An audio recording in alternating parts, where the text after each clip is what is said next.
Welcome to the London Society podcast. When you enter the Queen Elizabeth Olympic Park from Stratford, you see that the legacy of London 2012 is still unfolding. Ahead of you stands the London Stadium, the adapted version of the original Olympic Stadium. And there's the curvaceous London Aquatic Centre, which 10 years ago was the arena of elite swimmers and divers, and is now used by the London public too. Then you notice something newer, something that is still taking shape. To your right, at the edge of the Waterworks River, a row of new buildings is under construction, and to your left, across the water, another one has come out of the ground. You're looking at East Bank, the biggest new cultural cluster London has seen, certainly since the completion of the South Bank, and arguably since Prince Albert prompted the transformation of South Kensington. And don't take my word for it. I'm Alistair Spalding. I'm the Artistic Director and Chief Executive of Sadler's Wells Theatre. When I was contemplating this, I went to speak to a few property developers in London, and I asked them what they thought, really experienced people, about this idea. And they all said, yes, you should go. London needs this other centre. This was actually a little while ago, obviously nearly 10 years. And it was very different then. It was about more visioning how it would be rather than as it was, because they were just starting some of the housing, etc. And of course, now you see it. You see it in Stratford. You see the whole energy of London is moving eastwards. It absolutely is. So I'm Tim Reeve. I'm the Deputy Director and Chief Operating Officer of the V&A. I always say in a huge oversimplification that if the V&A at South Kensington didn't exist and somebody had come up with the idea of a museum that is art and design for all, where should we build it? I think you probably might end up somewhere close to where we're building V&A East. I'm Alan Davey. I'm controller of BBC Radio 3, the Proms and the BBC Orchestras and Choirs. I'm responsible across the BBC for the East Bank project and the move of BBC Music Studios there.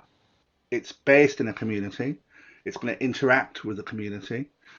It's going to record and perform marvellous things. And the Stratford sound is going to be something that's going to be amazing out of these studios and broadcast to the world. As well as V&A East, Sadler's Wells East and the new BBC studios, Stratford Waterfront is to be the new home of the London College of Fashion, part of the University of Arts London.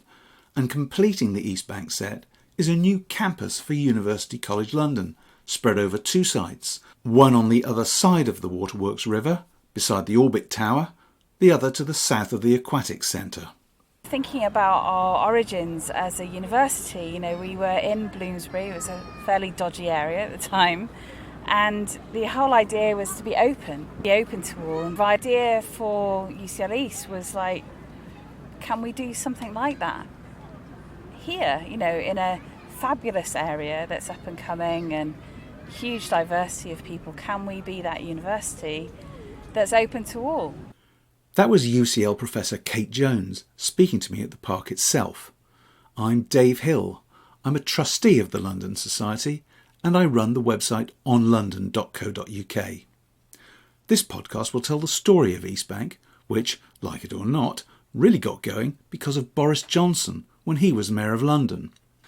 Around the time of the London 2012 Olympic and Paralympic Games, he, like others, thought something extra should be added to the park's legacy. Johnson's idea was to emulate what Prince Albert fostered in South Ken, a project which, for a time, was nicknamed Albertopolis. His wheeze was to call the Olympic Park scheme Olympicopolis. Get it? Soon he had the early partners enthused. But what was Olympicopolis going to look like? A competition was held to find architects for the Stratford waterfront section. The winning bid was led by Allies and Morrison. I visited Bob Allies at the company's offices in Southwark.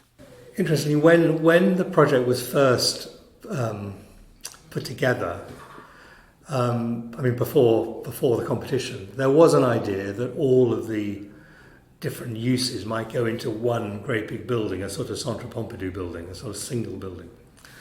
But it was very, very obvious that in the end, that's not what a group of people who run major institutions are interested in. They are interested in their own identity and how they project that out into the outside world. What was called for here were teams of architects, because there were going to be 4 different clients. We suggested working with an Irish practice, O'Donnell and Toomey, very important Irish practice, RIBA gold medalists, and also a much smaller Spanish practice, and put that team forward. The components of the Stratford waterfront were allocated and designed. We each did 2 buildings. We did the London College of Fashion and the BBC Studios, and O'Donnell and Toomey did Sadler's Wells and the V&A. The Spanish practice continued their role, but looking more at the public realm, and in particular at the bridge, the new bridge which we constructed. There was another bit of the scheme to think about too. Previously, the waterfront site had been earmarked for housing. That couldn't be just forgotten about. So originally there were going to be 4 individual buildings, and then on the northern end of the site, the aim was to put all the housing that would have occupied the whole of the site into a much smaller plot at the northern end, and that took the form of 2 very tall residential buildings. Government funds to help Olympicopolis had been promised by the then Chancellor George Osborne in December 2013. 1 year later, helped by Boris Johnson's good relationship with his fellow Tory, Osborne announced that £141 million would be provided. And in May 2015, the Allies and Morrison team was named the winner of the architects' competition. For Bob Allies, this meant the continuation of an already long relationship. So as a project, it was fascinating. Having these 4 really important clients, with their strong opinions, meant that it was always going to be a fascinating project to work within. We also, because we'd been involved in the master planning for the Olympics and for the legacy, we also had a very strong commitment, I suppose, to what sort of place should be created on East Bank. By then, UCL's separate and self-funded part of the great endeavour was progressing too, and in November 2015, Mayor Johnson announced another £45 million of Olympicopolis funding from private donors. But Johnson was already fading from the story. He'd won a parliamentary seat at the general election held earlier that year. The rest is colourful history. And in May 2016, a new mayor was elected, Labour's Sadiq Khan. The Borisonian Olympicopolis name vanished from mayoral communications with almost comical alacrity, and very soon that pair of extremely tall residential buildings vanished from the project's architectural drawings. Bob Allies. It was, even from our perspective, a surprisingly ambitious way of handling that requirement. And in the end, the buildings were so tall that we were aware that they began to occur in critical strategic views of London, across London, in particular the one from Richmond Park. Thus began one of the more diverting subplots of the whole Olympic Park story. There is a rule that nothing must be built that interferes with the view of St Paul's Cathedral as seen through a telescope on King Henry's Mound. That's King Henry VIII, since you ask. As Bob Allies mentioned, it's in Richmond, which is 10 miles away from St Paul's. The 2 skyscrapers would have been even further away, yet they would have loomed directly behind the famous dome as seen through that telescope. Boris Johnson's successor, Mayor Khan, said that would never do. Allies and Morrison went back to the drawing board.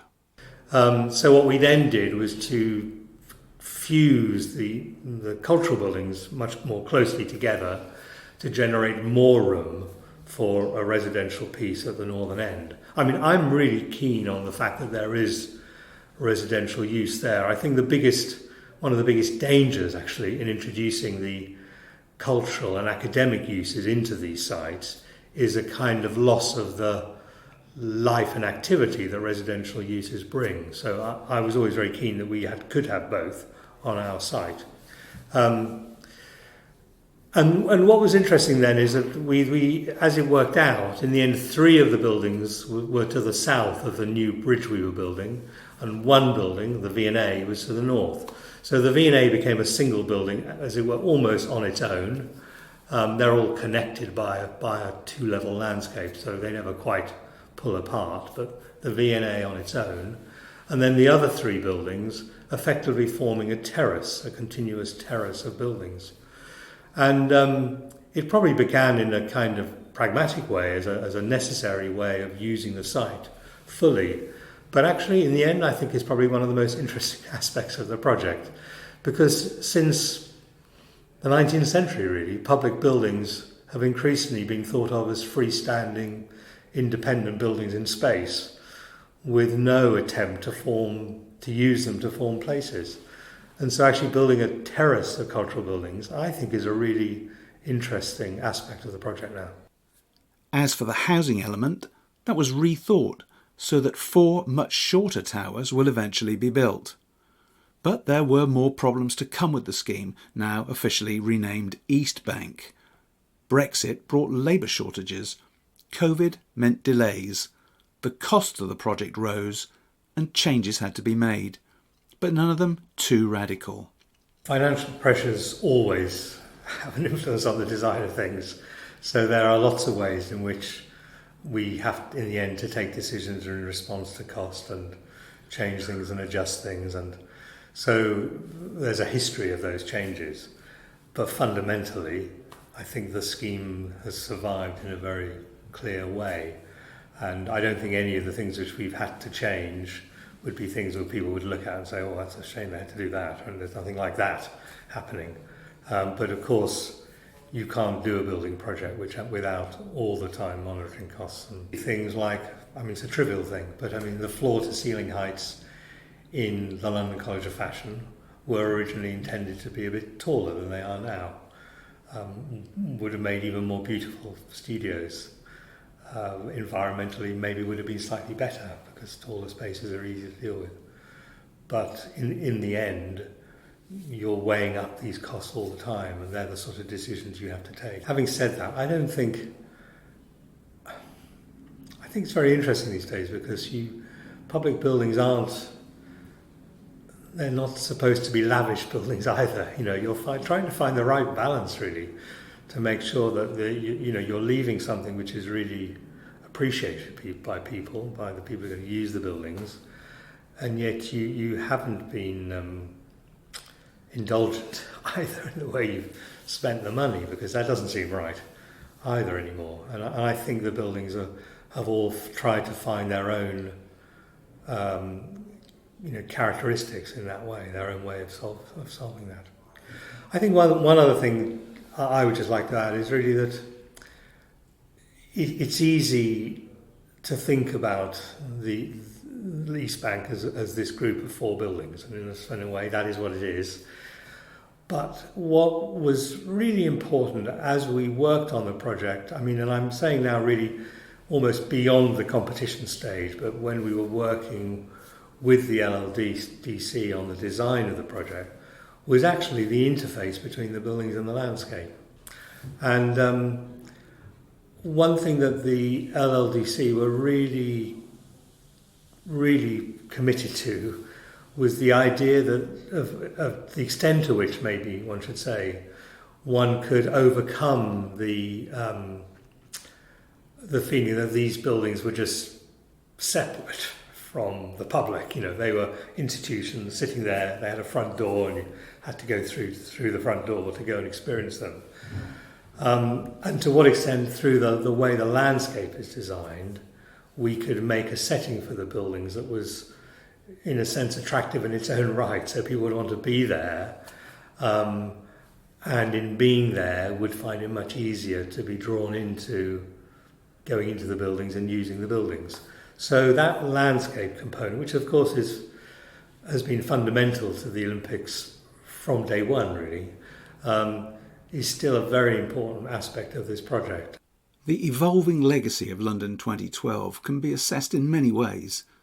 One crucial measure of its success will be the involvement of local people with East Bank and its activities. Let's end by returning to voices we heard at the beginning. One part of the UCL East Campus has already quietly opened. Here's Professor Kate Jones again. There are kind of lots of strands, I think, about how we're planning to engage local communities, as well as having a public event space and people can use our campus and use the rooms there. Some further thoughts from the BBC's Alan Davey.